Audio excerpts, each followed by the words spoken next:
Avec Kéline, j'ai décidé de couper contact, que ça soit sentimentalement parlant ou amicalement parlant. Sentimentalement parlant, par rapport à ce qui s'était passé avec AD, le fait qu'elle avait mangé avec ses deux ex, Bastos et AD, même pour certains c'est pas grave. Et le fait qu'elle ramène aussi son ex chez moi, ça m'avait un peu gêné.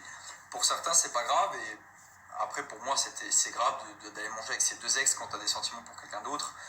Pour elle, c'est pas grave et il faut le respecter, chacun son point de vue. Mais c'est pour ça que moi, de mon côté, sentimentalement parlant, j'ai été un petit peu déçu de certains propos qu'elle avait. Parce que moi, je trouvais qu'elle ne me respectait pas, que ce soit moi, ni ma religion, ni moi, ni mes principes, ni tout ça. Et du coup, je lui ai dit que moi, une amie comme ça, j'en voulais pas dans ma vie. Sur beaucoup de points, on n'était pas d'accord, et sur beaucoup de points, amicalement parlant, on se prenait la tête fort. Enfin, moi, je lui prenais la tête parce qu'elle faisait des trucs qui me sortaient de la tête. Par exemple, quand elle a adopté le chien, pendant 3-4 jours, elle lui donnait des croquettes pour adultes à bouffer.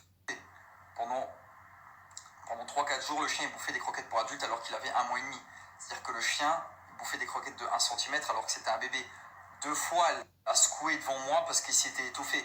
Et je lui ai dit, mais t'es une malade mentale. Je lui ai dit, ça fait 4 jours que t'as le chien, t'es pas foutu d'aller lui acheter des croquettes pour bébé. Et moi, c'est des trucs qui me mettaient hors de moi et pour lesquels je me disputais avec. Ensuite, elle me dit, écoute Dylan, je me sens seul, je peux dormir chez toi. Je dis, ouais, pas de souci, mais oublie pas que moi je suis pratiquant. C'est-à-dire que ton chien, voilà, il va rôder à la maison. Si tu peux au moins le sortir pour pas qu'il chie et pisse chez moi. Mais madame, elle se couche à minuit, elle se lève à midi. Du coup, moi je me lève, il y a plein de merde partout, plein de pisse partout.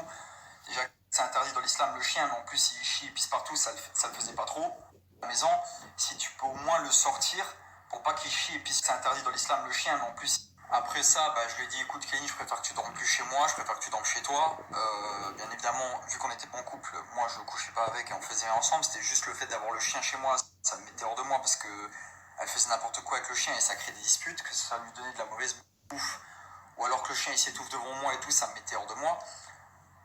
Par exemple, un jour, je lui dis, écoute, viens, on va faire du buggy, machin, on va dans le désert et tout. Elle dit, ouais, je peux prendre le chien avec dans le désert. Je dis, bah ouais, si tu veux prendre le chien avec dans le désert, tu le prends avec, il sera cool dans le désert et tout. Elle prend le chien sur le buggy. Je dis, Kéline, moi dans le buggy, je roule comme un malade. Je vais mettre la musique à fond dans le buggy. Ton chien, il peut pas aller sur le buggy. C'est risqué. Quoi. Tu vois, en plus, il y a des dodanes et tout, enfin, des dunes et tout, il peut s'envoler. Elle me dit, non, non, t'inquiète, je le tiens bien et tout ça. Je roule, dodane, tac, tac, tac, tac, machin, je roule à fond. Je roule pendant 3 minutes, je roule à fond. Je roule pendant 3 minutes, du coup normal, parce que vu qu'on doit suivre un moniteur, on roule normal et on roule assez vite. Je m'arrête, je m'arrête. Et je dis, tu vois, Kéline, ton chien, il est en train de s'étouffer, là, il est là. Le chien, il avait 2 mois, 1 mois et demi, 2 mois, et il était dans le désert, en train de suffoquer, il était en train de respirer comme ça. Je dis, et je sors de mon buggy, je lui dis, Kéline, mais t'es une putain de cassos. T'as aucune éducation, mais tu sais vraiment rien faire, même t'occuper d'un chien, tu sais pas faire. C'est que ton chien, là, il est en train de crever, si je m'arrête pas, tu me dis rien. Et je m'arrête et je dis, tu sais quoi, Kéline, je vais pas prendre la responsabilité, moi.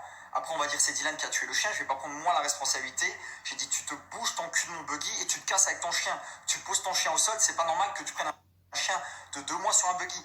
Et c'est des trucs qu'elle faisait qui me mettaient hors de moi. Genre des trucs comme ça, genre, d'où tu prends un chien de 2 mois sur un buggy.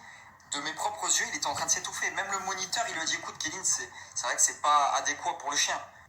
Mais non, elle est butée, elle veut prendre son chien, faire des photos dans le désert et tout ça. En fait, c'était que des disputes comme ça, qui étaient tellement pour nous tous, hein, parce qu'on lui disait tous, j'étais là avec mon cousin, avec le moniteur et tout, on lui disait, Kéline, c'est pas normal que tu mettes ton chien sur le buggy. Ouais, mais c'est pas grave, c'est qu'un chien.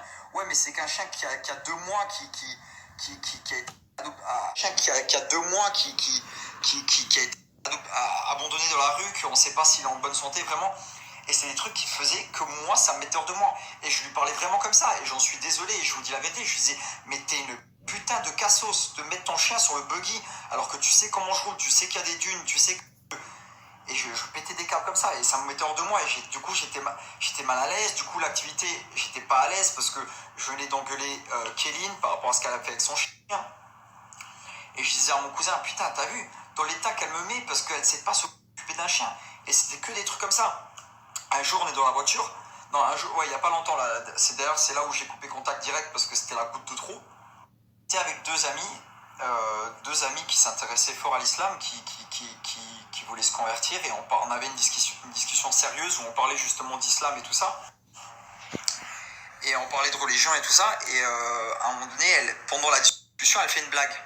Et je dis, écoute, je dis, Kéline, j'ai dit, s'il te plaît, Kéline, là, on parle, bouge, s'il te plaît, parce que là, tu viens avec tes conneries. Nous, on parle sérieusement, là, on parle d'un sujet qui est un peu important pour nous, tu vois. Elle va dans la voiture. Après, je monte dans la voiture, on part.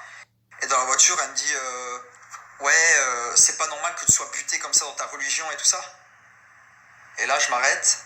Là, je m'arrête au milieu de la route. Hein. Je m'arrête et je dis, d'accord. C'est-à-dire que même ma religion, tu la respectes pas. C'est-à-dire que même me dire des trucs comme ça, elle me dit, ouais, reste buté avec les gens comme toi. C'est-à-dire que pour elle, reste buté avec les gens comme toi, même si c'est pour certains, c'est qu'un mot, mais le fait qu'elle m'ait dit ça, moi, je l'ai pris genre, reste buté dans ta religion une connerie, quoi. Quand elle m'a dit ça, moi, je l'ai pris genre, reste buté avec les tarés comme toi. Je l'ai pris un peu comme ça. Et là, je lui ai dit, je suis sorti de la voiture, je suis au milieu de la route, hein, je suis sorti de la voiture et je vous le dis, j'ai pas honte. C'est-à-dire que je dois vous dire les trucs positifs qui se passent dans ma journée, comme je peux vous dire maintenant les raisons parce que vous me posez tous des milliards de questions par rapport à moi et Kéline. Je suis sorti de la voiture, je l'ai fait sortir de la voiture, je lui ai dit écoute, sors de ma voiture, j'ai pris ses affaires, je les ai mis dehors et j'ai appelé un Uber, je lui ai fait monter dans l'Uber et je lui ai dit écoute, toi et moi, c'est-à-dire que toi, je ne te veux même pas en tant qu'ami. C'est-à-dire que du moment que tu me respectes pas, ni moi, ni ma religion, ni mes potes, ni ton chien, j'ai dit moi je ne veux pas d'une amie comme toi dans ma vie et j'ai coupé contact court et on s'est enlevé des réseaux, on s'est bloqué. Aujourd'hui, elle est partie sur le reste du monde, bien évidemment sans son chien qu'elle a dû laisser je ne sais chez qui à Dubaï. C'est triste, mais c'est comme ça. Mais voilà, j'ai décidé de couper contact totalement avec cette fille et je ne la veux ni en amie ni en tant que meuf. Voilà, comme ça c'est clair et vous pouvez arrêter de me poser cette question.